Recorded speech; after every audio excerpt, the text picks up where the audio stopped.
Hi மச்சி, எல்லாருக்கும் காலை வணக்கம். எங்களால் நேற்றுக்கு வீடியோ போட முடியாத சுச்சுவேஷனுங்க. ஏன்னா எங்கள் பாப்பா வந்து ஹாஸ்டலில் ஃபஸ்ட் டைம் கொண்டு போய் 2 பாப்பாவையும் ஹாஸ்டலில் சேர்த்தோம், கோச்சிங் வேணும் அப்படின்றதுக்காக. ஏன்னா எங்களால் வேலைக்கு போயிட்டு வந்து பிள்ளைங்களை வந்து கரெக்டாக வந்து நைட்டில் வந்து வரத்துக்கு லேட் ஆகிடுது வேலை முடிச்சுட்டு. அதனால் ரொம்ப கஷ்டமாக இருந்துச்சு பிள்ளைங்களை கவனிக்க. அதே மாதிரி பிள்ளைங்க வந்து நான் வந்து தைரியமாக இருக்க மாட்டேங்க. எல்லா விஷயத்துலையும் எங்கே போகணுன்னாலும் எங்கள் வீட்டுக்காரை கூட்டிகிட்டு தான் போவேன். பக்கத்தில் கடைக்கு போகணுன்னாலும் அவருக்கு தான் ஃபோன் அடித்து கூட்டிகிட்டு போவேன். அதே மாதிரி என்ன மாதிரி என் பிள்ளைங்க தைரியமாக இருக்காதா, ஒரு விஷயத்த அதுங்களா ஃபேஸ் பண்ணாதா அப்படின்ற ஒரு பயமும் வந்துச்சு எனக்கு.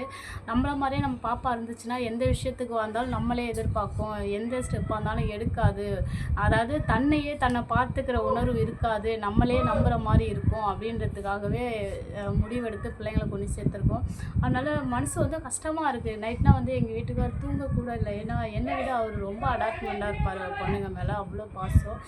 அதனால் எங்களால் வீடியோஸ் போட சுற்றுலாம் பிள்ளைங்க நல்லா ஸ்கூல் பிடிச்சிருந்தது, ஹாஸ்டல் பிடிச்சிருந்தது. இருந்தாலும் பிள்ளைங்களை விட்டுட்டு நாங்கள் வெளில வர பார்த்தா பிள்ளைங்க எல்லாம் கண் கலங்கிடுச்சு. ஏன்னா எங்களை விட்டு எங்கேயும் போனதில்லை, நாங்களும் அதுங்களை விட்டுட்டு எங்கேயுமே போக மாட்டோம். அது மாதிரி மனசு கஷ்டமாகிடுச்சு. பிள்ளைங்களை ஃபஸ்ட் டைம் எங்களை விட்டு பிரிஞ்சு போய் கொஞ்சம் விட்டுருக்கோம். ஏன்னா அதுங்களுக்கும் ஸ்டடி வேணும். ஏன்னா பொம்பளை பிள்ளைங்க இல்லைங்களா, கண்டிப்பாக அதுங்களுக்கு தைரியம் வேணும். என்ன மாதிரியே இருந்துடக்கூடாது. சின்ன சின்ன விஷயத்துக்கு கூட எங்கள் வீட்டுக்காரர் எதிர்பார்த்துட்டே இருப்பேன். அவர் வந்தால் தான் போகுவேன். ஒரு ஃபங்க்ஷன் வீடாக இருந்தாலும் அவரை கூட்டி தான் போவேன், தனியாக போக மாட்டேன். அது மாதிரி அதுங்களும் இருக்கக்கூடாதுன்றதுக்காக எங்களை விட்டு கொஞ்சம் பிரித்து அனுப்பிச்சிருக்கோம். மனசு கஷ்டமாக இருக்குது. நைட் ஃபுல்லாக தூக்கம் கூட இல்லை. அந்த பிள்ளைங்க ஞாபகமாகவே பக்கத்துலேயே படுத்துருந்து பிள்ளைங்க ஞாபகமாகவே இருக்குது. அதை விட எங்கள் வீட்டுக்காரர் தாங்க ரொம்ப நைட்டு ஃபுல்லாக தூங்காமல், அவருக்கு ஜுரமே வந்துடுச்சு ஃபஸ்ட் டைம் பொண்ணுங்களை பிரிஞ்சதால். சிவா சொல்லுங்க சிவா. பிள்ளைங்களை ஃபஸ்ட் டைம் நான் பிரியறது தாங்க ஃபஸ்ட் டைம். எப்பவுமே என் கூடயே பிள்ளைங்க இருக்கும். ரொம்ப கஷ்டமாக இருக்குது. கஷ்டமாக இருந்தாலும் ஆனால் பிள்ளைங்க படிக்கணும்ல, இந்த ஒரே கதை தான் ஏதோ கொஞ்சம் ஓடிட்டு போல போகுது. ஏன்னா இப்போ நான் வாரம் போய் பார்த்தா கொஞ்சம் ஆறுதலாக இருக்கும். பிள்ளைகளை உங்கள் பிள்ளைங்களும் இதே போல் இருந்ததுன்னா கொஞ்சம் வாரம் போய் பாருங்கள். கொஞ்சம் மனசு கஷ்டமாக தான் இருக்கும். கொஞ்சம் பிள்ளைங்களை கொஞ்சம் போய் பார்த்துங்க. நாங்கள் அப்படி தான் இருக்க போகிறோம். வாரம் போய் பார்க்கறதா இருக்கும். ஏன்னா அதுங்களும் கொஞ்சம் பழகணுங்களே. என் பையன் கூட நைட்டு ஃபுல்லாக ரிஷி ரித்தின்னு அந்த இதில் இருந்தாங்க.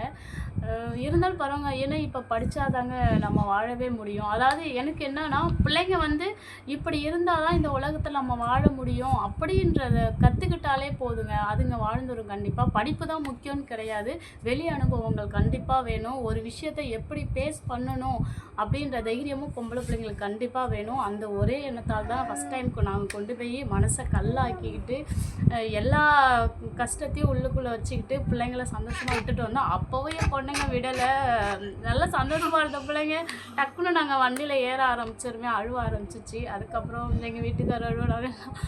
மனசு கஷ்டம். அந்த டயத்தில் எங்களுக்கு வீடியோ எடுக்கணும்னு தோணலைங்க. அவ்வளோ அழுதுட்ருக்காங்க பிள்ளைங்க. அந்த டயத்தில் வீடியோ எடுக்கணும், அதை போய் இது பண்ணணும் எங்களுக்கு தோணலை. அதனால வீடியோ போட முடியாத சுச்சுவேஷன் ஆயிடுச்சு. இனிமேல் வீடியோ கண்டிப்பாக போடுவோம். கொஞ்சம் நாங்களும் 1 வாரம் 2 வாரம் ஆகும் பிள்ளைங்கள்லேருந்து. அப்போ தான் மனசை தேத்திப்போம். ஏன்னா பிள்ளைங்கள ஒரு நல்ல விஷயத்துக்காக கொண்டு போய் விட்டுருக்கோம். அதனால கண்டிப்பாக எங்கள் பிள்ளைங்க நல்லா படிப்பாங்க, சொல்லியிருக்காங்க நல்லா படிப்பாங்க. அதனால் படிப்பை பற்றினா பிரச்சனை இல்லைங்க. அவங்களுக்கு வெளி அனுபவம் தெரியும். எல்லா விஷயத்தையும் தனக்கு எது தேவைன்னாலும் அதுங்களே வந்து அதை பண்ணிக்கணுன்ற ஒரு மைண்ட் செட்டில் தான் கொண்டு போய் விட்டுருக்கோம்.